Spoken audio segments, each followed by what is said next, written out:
बंधु ये शब्दटी खूब सुंदर और अति आपणार भी। प्रत्येक मनुष्य जीवन में जड़े भल बंधु रहा निहाती आवश्यक। कारण जहाँ पाखे आम निजर मनर कथा को आम प्रकाश कर निजर सुख दुख प्रत्येक परिस्थिति रे जड़े बंधुटे पाखरे ठिया हेले ना अति निजको अधिक साहस लगे।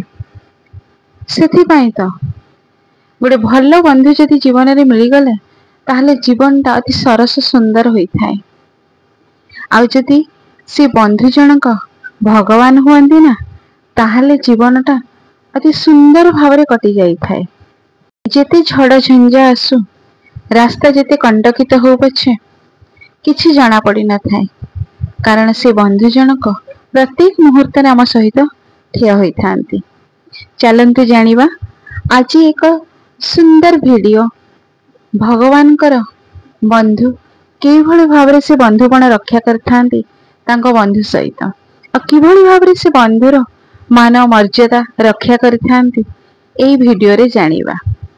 जय जगन्नाथ, आपन को मो चैनल को स्वागत। नया करी देखुथिले निश्चिंत भाव रे वीडियो टिके सब्सक्राइब करंतु, लाइक करंतु और शेयर करंतु। चलंतु जानिबा आज रे वीडियो। एकता जाजपुर अंचल रे बंधु महांती नाम रे जने व्यक्ति तांको परिवार सहित सेठारे रहुतिले और बहुत दारिद्र्यता रे कालतिपात करुथिले। भिक्षावृत्ति करी से तांको परिवार पोषण करुथिले। से केबे तांको दारिद्र्य पई कि दारिद्र्यता पई से केबे मन दुख करू नथिले। तांको स्त्री तांको जेतेबेले कहंती एते अभाव असुविधा रे आमे रहिछे तो सेति पई से सब बेले कहंती भगवान अछंती ना से निश्चिंत सब ठीक कर देबे। एकता गोटे समय रे बहुत दुर्भिक्ष पड़िला। भिक्षावृत्ति कले भी किछि तांको मिलिला नाही आ तांको परिवार पोषण करिबा बहुत तांको पई कष्टदायक होई पड़िला। तांको स्त्री तांको कहिले किपरि आमे बंचिबा, पिलामानंको केमिति आमे आहार दवा तांको मुहरे। बंधु महांती तांको स्त्री को सांत्वना दे कहंती तमे व्यस्त हुआ नाही, मोर जने बंधु अछंती से निश्चिंत हमको साहाय्य करिवे। स्त्री कहंती सतरे तुमर कोन बंधु अछंती जे हमको ए अभाव समय रे साहाय्य करि परिबे।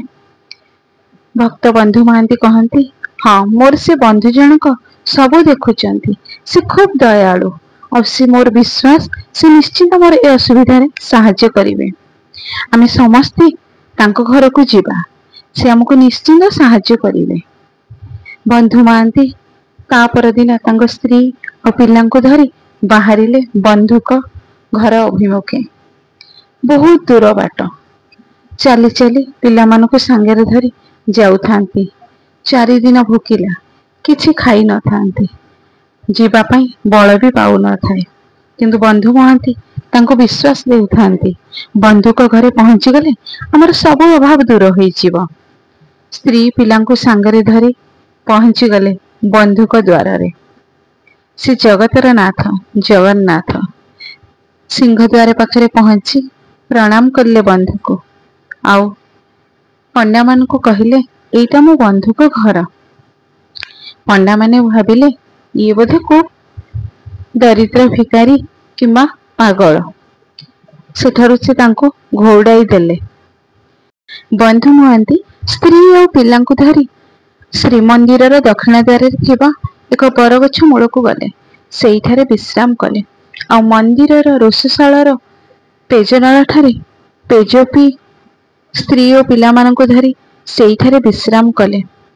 अनेक दूर चलिक आसथिबारु तांको बहुत बाधा होतला, तेणु से थका मेंटेबा पई सेठारे सोई पड़िले। बरगछ मूल सोई थांती। रात्रि अनेक हो गलानी, तांको भी जोरे निद लगी जाइथे। एही समय रे केही जणे तांको डाकिला, हे जाजपुरिया बंधु, जाजपुरिया बंधु मु तुम पई खाइबा आनिछि, नियो बंधु खाई दियो। एमती थरे कि दी थर तांको कान को सुबिला। केही जणे तांको डाकुचंती बंधु भाव रे संबोधन करी। बंधु महांती को निद भांगी गला। देखिले जणे ब्राह्मण हेबे गोटे थाली रे खाद्य धरी ठिया होइचंती। बंधु महांती तांको पाखकू गले। से पंडा जनक कहउचंती मु तुम पई खाइबा आनिछि, ନିଅ ଖାଇଦିଅ। ବନ୍ଧୁ ଘରକୁ ଆସିକି ଏମିତି କଣ ଉପାସ ଶୋଇବ? ନିଅ ନିଜ ସ୍ତ୍ରୀ ପିଲାଙ୍କୁ ଖାଇବାକୁ ଦିଅ।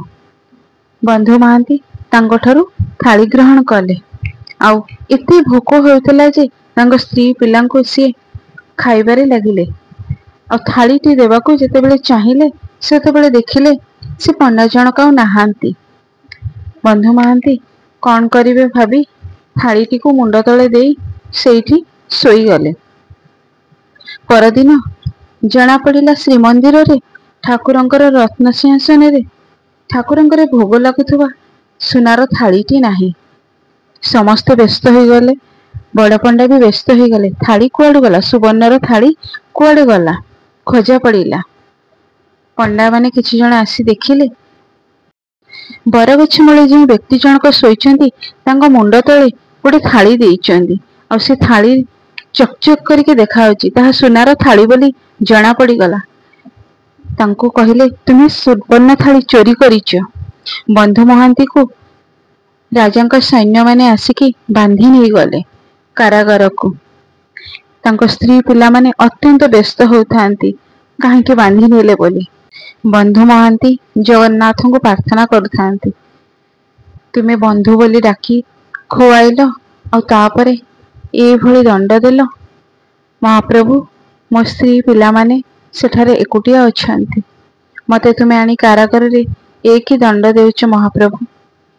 ମହାପ୍ରଭୁ ଏସବୁ ଦେଖି ତାଙ୍କ ଭକ୍ତଙ୍କର ଏତେ କଷ୍ଟ ଦେଖି ସେ ରାଜାଙ୍କୁ ସ୍ୱପ୍ନରେ କହିଲେ, ମହାରାଜ ତୁମେ ଶୋଇଛ କଣ?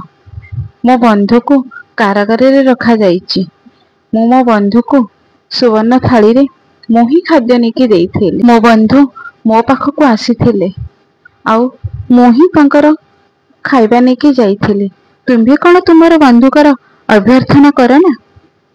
ମହାରାଜ ଏସବୁ ଦେଖିକି ମହାରାଜଙ୍କର ନିଦ ଭାଙ୍ଗିଗଲା। ଆଉ ସେ ସାଙ୍ଗେ ସାଙ୍ଗେ କାରାଗାରକୁ ଯାଇ ବନ୍ଧୁ ମହାନ୍ତିଙ୍କୁ ମୁକ୍ତ କରିଲେ ଆଉ ତାଙ୍କୁ ପ୍ରଣାମ କଲେ। ଧନ୍ୟ ତୁମେ।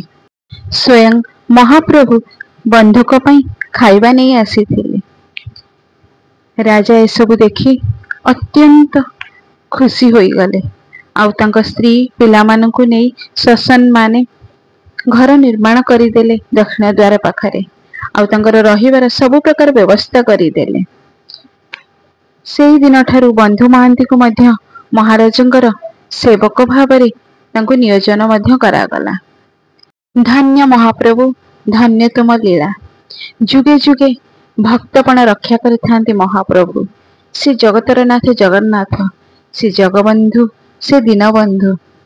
କାହାର ସେ ଦୁଃଖ ଦେଖିପାରନ୍ତି ନାହିଁ। ସେଥିପାଇଁ ତ ସବୁବେଳେ ତାଙ୍କୁ ଯିଏ ଭାବରେ ଡାକିଥାଏ ସେ ଭାବଗ୍ରାହୀ ଆସି ପହଞ୍ଚି ଯାଇଥାନ୍ତି ତାଙ୍କର ଭକ୍ତଙ୍କ ପାଖରେ। ଏହିଭଳି ଭାବରେ ଭଗବାନଙ୍କର ଲୀଳା ଲାଗି ରହିଥାଉ। ଆଜିର ଭିଡ଼ିଓଟି ଆପଣମାନଙ୍କୁ କେମିତି ଲାଗିଲା ନିଶ୍ଚିନ୍ତ ଭାବରେ ଜଣେଇବେ କମେଣ୍ଟ କରି। ଆପଣଙ୍କର ମତାମତ ଅପେକ୍ଷାରେ ରହିଲି।